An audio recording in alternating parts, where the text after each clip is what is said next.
Warta berita daerah dalam bahasa Minang. Pro 1 RRI Bukit Tinggi 97,2 FM, kanal informasi dan inspirasi.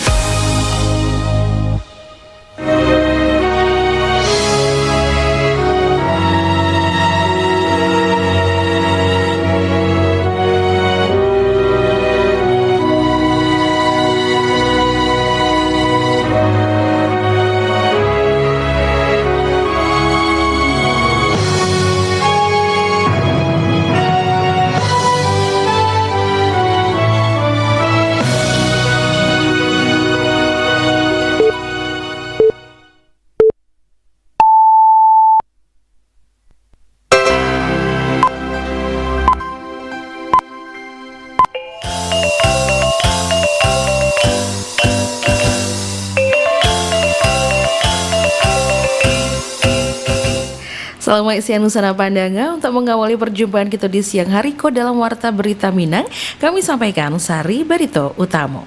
Dinas Kesehatan Pasaman Barat ungkap peningkatan kasus demam berdarah dengue DBD. Pemerintah Kota Bukit Tinggi maksimalkan peran tim koordinasi penanggulangan kemiskinan. Buletin Berita Minangko selengkapnya dibacakan De Irvi Anissa. Berita pertama, Nusana Padanga, Dinas Kesehatan Pasaman Barat ungkap peningkatan kasus demam berdarah dengue atau DBD pasca penetapan kejadian luar biasa KLB di 2 kecamatan.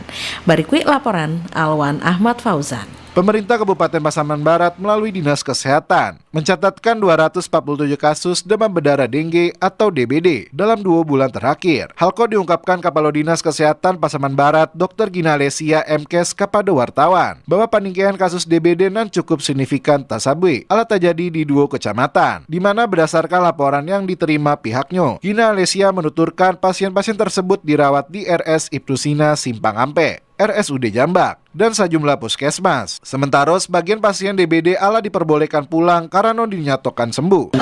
Untuk kecamatan, seluruh kecamatan ada kasus, tetapi yang terutama itu kecamatan Luhanandio dan kecamatan Sengeu.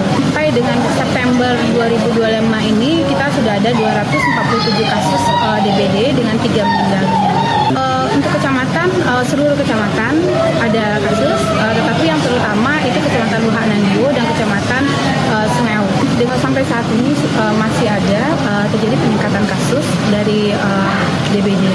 Menurut Dr. Gina Alesia, peningkatan kasus DBD itu menuntut kesadaran Basamo untuk melakukan langkah pencegahan berbasis lingkungan. Ia mengajak masyarakat di seluruh negari untuk melakukan gerakan 3M+, di mana plus dalam gerakan tersebut meliputi langkah tambahan seperti memelihara ikan pemakan jentik, menggunakan kelambu atau obat nyamuk, memasang kawat kasa, serta memperbaiki saluran air agar tidak tergenang. Jadi kita tetap dari Dinas Kesehatan melalui Puskesmas juga melakukan penyuluhan, melakukan sosialisasi dan juga ada instruksi dari Bupati kepada camat dan nagari untuk pelaksanaan 3M+, gerakan bersama 3M+ PSN. Untuk peningkatan kasus masih di kecamatan yang sama dan juga ada daerah lain. Diketahui Dinas Kesehatan Pasaman Barat juga baru-baru ini mencatat 2 warga Sungai Awat meninggal dunia akibat DBD pada akhir September lalu. Jo kasus DBD di kecamatan itu masih berstatus kejadian luar biasa atau KLB sejak 9 September hingga 6 Oktober 2025. Atas dasar itulah Bupati Pasaman Barat Yulianto ala mengeluarkan instruksi kepada seluruh nagari agar memperkuat upaya preventif di wilayah masing-masing. Dari Kabupaten Pasaman Barat, Alwan Ahmad Fauzan melaporkan. BPJS Kesehatan Bukit Tinggi memberikan apresiasi kepada Vaskes dan berkomitmen dalam pelayanan kesehatan di daerah sampai dengan beberapa nominasi. Kepala Cabang BPJS Bukit Tinggi Haris Prayudi menyampaikan, di tengah meningkatnya kebutuhan masyarakat terhadap pelayanan kesehatan mudah, cepat, dan setara, keberadaan program JKN ala menjadi kebutuhan nyata bagi jutaan rakyat Indonesia. Haris Prayudi mengapresiasi seluruh fasilitas kesehatan dan ala memberikan pelayanan terbaik bagi peserta. Nominasi Vaskes terbaik diberikan antaranya di kategori Rumah Sakit Tipe A kepada RSUD Ahmad Mokhtar Bukit Tinggi dan menjadi peringkat 2 di tingkat Kepwil 2. Penghargaan yang diberikan BPJS Kesehatan Tahunko mengusung semangat Seva Para Mahita dan menjadi landasan nilai dalam pemberian apresiasi kepada Vaskes terbaik. Untuk menurunkan angka kemiskinan, pemerintah Kota Bukit Tinggi menegaskan komitmen jauh memaksimalkan peran Tim Koordinasi Penanggulangan Kemiskinan TKPK. Berikut laporan Yudi Prama Agustino.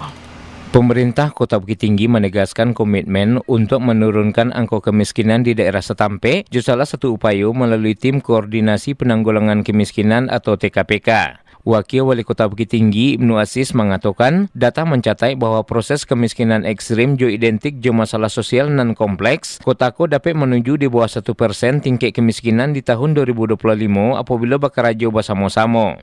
Pengentasan kemiskinan bukan hanya tanggung jawab pemerintah, namun juga menjadi kerajo kolektif seluruh elemen masyarakat. Menurut Ibnu Aziz, koordinasi digelar untuk memperkuat komitmen bersama dalam upaya menekan angka kemiskinan sekaligus menyelaraskan program daerah jo target penanggulangan kemiskinan nasional. Wakil Wali Kota menekankan pentingnya kolaborasi seluruh pihak dek kemiskinan ekstrim tidak hanya menjadi persoalan lokal, namun juga merupakan masalah nasional bahkan dunia dan harus diselesaikan secara bersama-sama. Ibnu Aziz menjelaskan, pemerintah pusat telah menetapkan 2 target utama, yaitu menurunkan angka kemiskinan ekstrim menjadi 1% pada tahun 2026, serta menurunkan tingkat kemiskinan nasional ke angka 0,5 sampai 1% pada akhir tahun 2029. Target itu membutuhkan strategi holistik, jo fokus pada 3 bidang utama yaitu penguatan data, pelindungan sosial dan tape sasaran, dan pemberdayaan ekonomi masyarakat. Pemerintah Kota Bukit Tinggi bersama stakeholder terkait sangat memiliki komitmen yang tinggi untuk bisa menurunkan angka kemiskinan di kota ini. Di tahun 2025 ini angka kemiskinan kita berada pada 4,08%. Sementara itu juga masih ada di kota ini penduduk yang masuk kategori kemiskinan ekstrim 0,4%. Tapi alhamdulillah jumlahnya persentasenya kecil. Kita di kota ini punya target bagaimana bisa menurunkan kemiskinan yang tadi 4,08% itu menjadi di bawah 3%.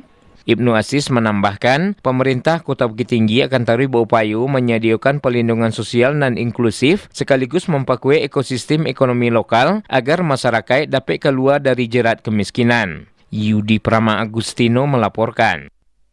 Pemerintah Kabupaten Agam mengembangkan varietas kol bungo lokal yang dinamakan bungo kol pandeka di Sungai Pua dalam meningkatkan perekonomian petani sekitar. Bupati Agam Beni Warlis menyampaikan bungo kol pandeka merupakan varietas unggul dan hanya terdapat di Padang Laweh, Kecamatan Sungai Pua. Varietas kol bungo pandeka memiliki potensi besar untuk dikembangkan menjadi varietas unggulan lokal Kabupaten Agam. Untuk mendapatkan hasil panen dan maksimal, para petani perlu memperhatikan perlakuan terhadap tanaman, terutama dalam hal pemupukan. Beni Warlis meminta para petani semakin tumbuh untuk terus berinovasi, meningkatkan produktivitas serta menjaga keunggulan komoditas pertanian daerah agar mampu bersaing di pasar nan labiah luas.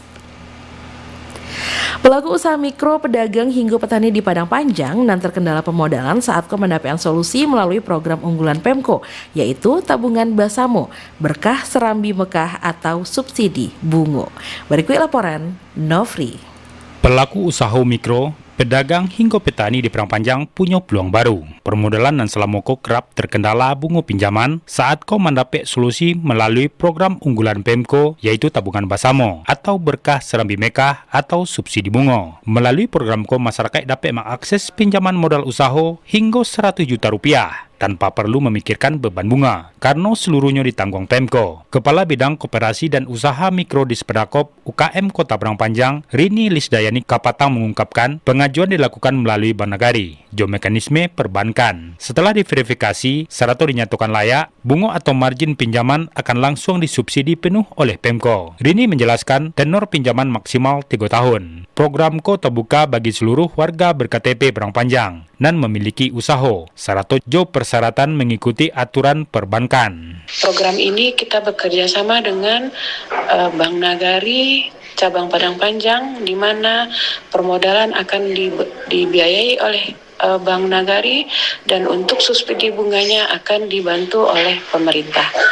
Program ini diharapkan dapat membantu pelaku usaha mikro untuk dapat mengembangkan dan mengelola usaha kecil mereka sehingga usaha yang mereka jalankan mampu memberikan nilai lebih dan memiliki daya saing di tengah perekonomian masyarakat di Kota Padang Panjang. Kepala Bidang Koperasi dan Usaha Mikro Disprakop UKM Kota Padang Panjang, Rini Lisdayani Baharo, hadirnya tabungan Basamo dapat menjadi dorongan kuat bagi pelaku UMKM supaya semakin berkembang. Ditambahkannya, untuk informasi lengkap terkait program ko dapat diperoleh langsung di Bank Nagari.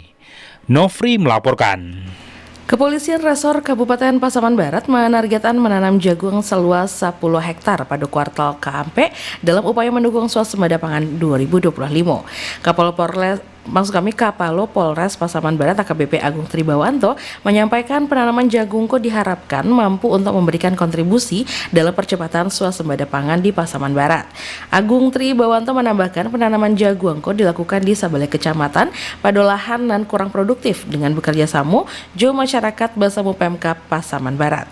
Pihaknya juga melibatkan Polsek jajaran hingga personel Babin Kamtipmas setiap nagari untuk merangkul masyarakat agar memanfaatkan lahan pekarangan kosong dan produktif untuk tanaman pangan. Informasi terakhir di sana Padang, kejuaraan pencak silat Dang Tuangku K6 Open Championship kembali digelar di Bukit Tinggi pada sampai Bali hingga 19 Oktober 2025 berlangsung di Gor Bermawi. Berikut laporan Joni Marbeta.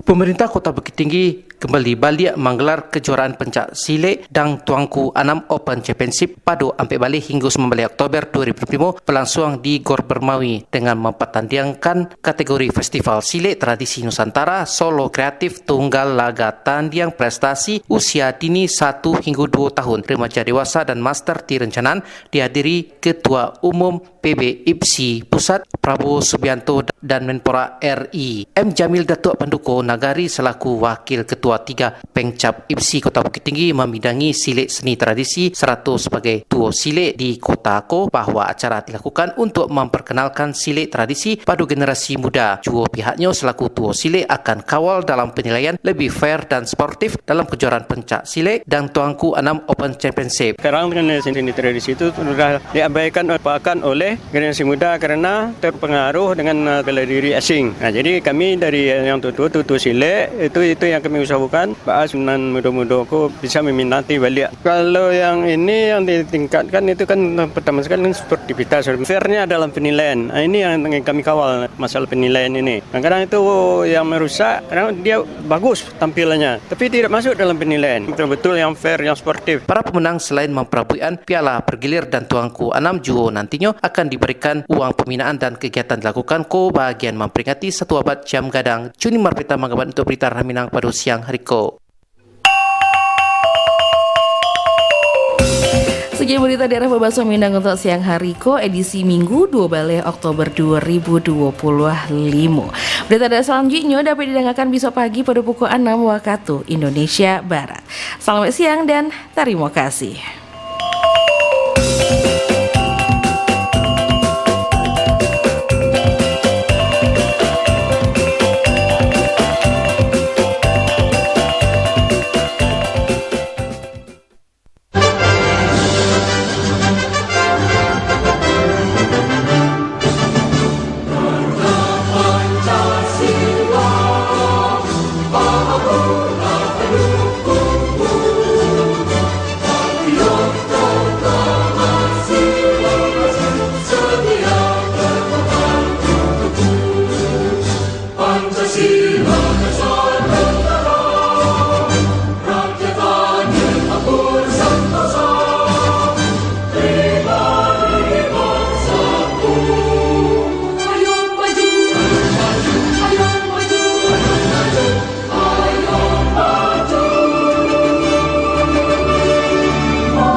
Selalu dengarkan Pro 1 RRI Bukit Tinggi.